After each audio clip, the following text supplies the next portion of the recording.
You know what's better than decorating on a budget? Decorating your house for free. Today, I want to share with you some tips and tricks and hacks on exactly how you can revamp your space without spending a penny of your dollars. One of the best ways that I like to revamp my space for zilch, no money, is by printing out new fresh art pieces that I did not spend any money for. We have a home printer, but even if you don't have a home printer, it is for pennies on the dollar that you can go on a website like unsplash.com, or even sometimes Pinterest. There are people that will, in exchange for your subscription to their blogs, they will give you free printouts of their art piece that you can print and display on your home for free. But even without those websites, with the advent of AI softwares and websites like Stable Diffusion, you can go in there and add what is called a prompt, which is pretty much words that affiliated or associated with the art piece that you are trying to create, and it will generate a beautiful art piece for you guys.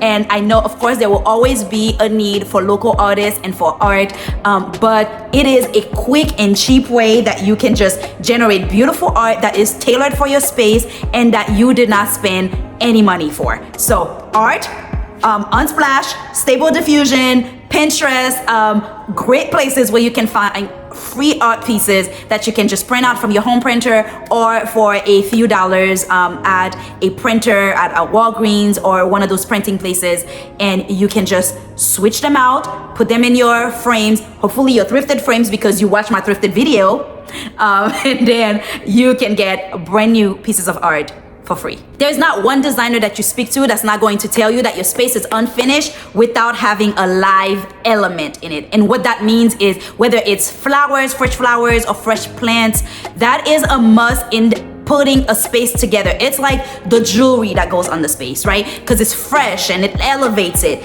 So one of the greatest tips is, if you're not already friend with your lawn person by your house, you might want to strike up a conversation and start a friendship with them, is to have fresh clippings from either your trees, or you can cut it out yourself, your trees, your neighbor's trees, wherever. Fresh clippings brought into a vase, a pitcher, anything that you currently already have in your kitchen, in your inventory, that you put fresh water in there and you put those fresh clippings in there, and it automatically spruces up the space. It gives it this airy feeling that there's fresh life. It makes the place feels clean, because of course, if you can take care of fresh plants, of course it means that this place is taken care of. There's a reason why Trader Joe's put their flowers in the front of their store, because it communicates to you subconsciously that if there are fresh flowers, things that require fresh care on a day-to-day basis, that means the produce that I'm about to encounter are fresh. So it is why it is so important for you to have fresh cut flowers or fresh cut clippings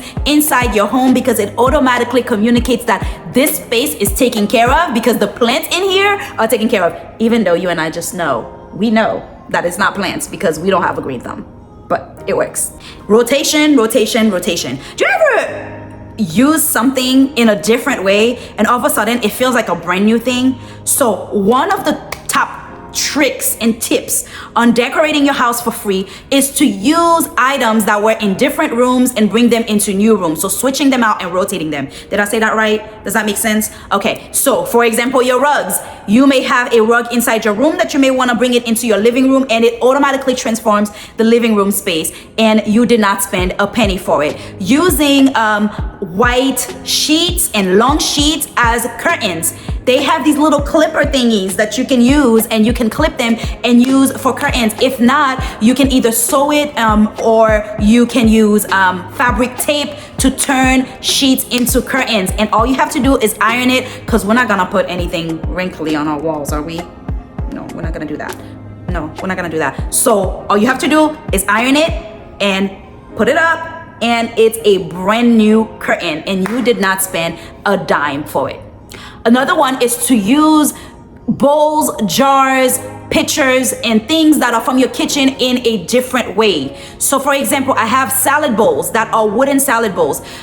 During the holidays, I bring them out and I put ornament balls in there. But if it's not the holiday season, you can use that and display your fruits. You can use that to display fresh flowers. You can do that to do a flower bowl, or put those clippings that we talked about earlier in a picture so that you can have a fresh arrangement on your dining room table that you did not spend a penny for. Because what did you do? You use what you already have. You use what you have to get what you want. Feel me? Okay, this one's a lot of fun, especially if you like to entertain.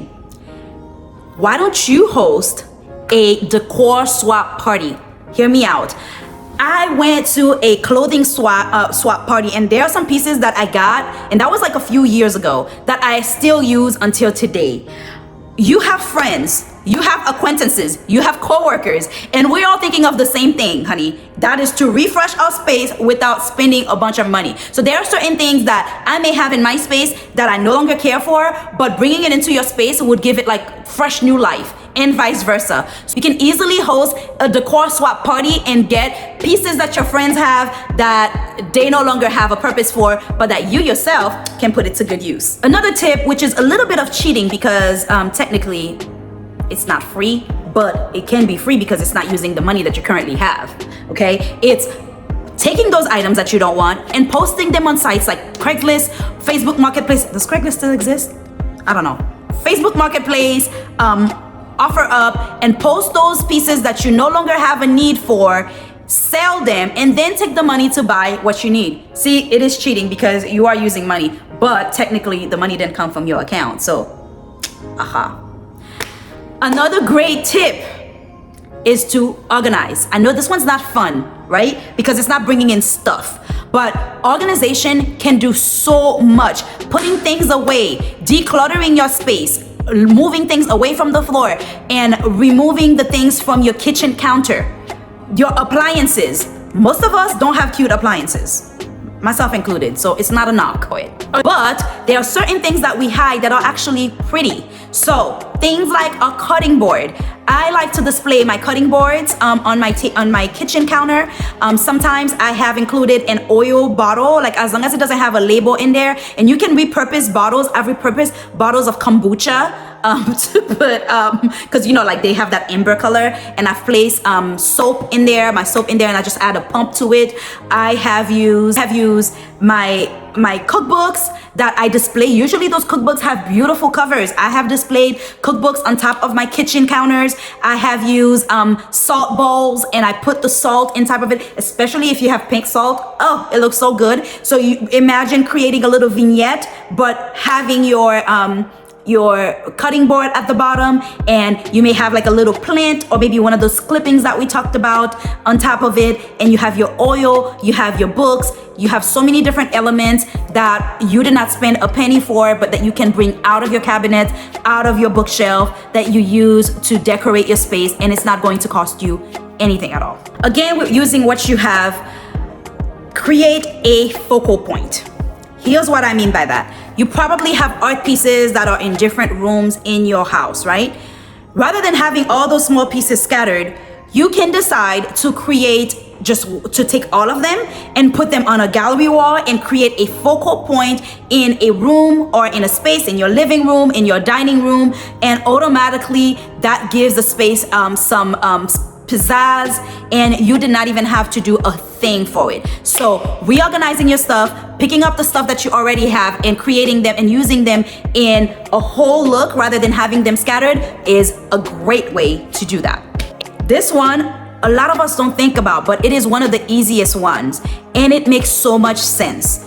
That is to accessorize our bookshelves. I know they are bookshelves and they're meant for books, but they're also meant for pretty things, because when you put pretty accessories on the bookshelf, it says that I'm not trying to cram up a whole bunch of books in here, that I have space for styling. So style your bookshelves with items that you already have. If you have an urn, if you have a vase, you can put it in there. Again, you can use the clippings from outside and put one in there. You can use pieces of art, you can use pictures, but decorate and style your bookshelves. Do not just use them for books, because books can become very visually cluttering. And on that same topic, if you already have a bookshelf that you know that either I'm familiar with those books a lot, so I know which one what they look like, or I don't use those books very often. It's just books that we've collected over the years. One of the quickest ways is to flip the book around so that the not the spine of the book is showing, but that the pages are showing. So it's outwards. And what that does is that it eliminates visual clutter, because we know that the books that we buy and that we choose, we may not choose their colors, but when we put them all on the shelves, they can look visually stimulating, overstimulating, because there's so many colors, so many different patterns, so many different graphics going on. And so if you flip it around, it's just gonna give you this clean line where everything is either white or cream. I don't know any other color that they use for pages. So that's pretty much a guarantee to make sure that your books, your bookshelf looks great, looks top notch, and you did not spend a penny for it.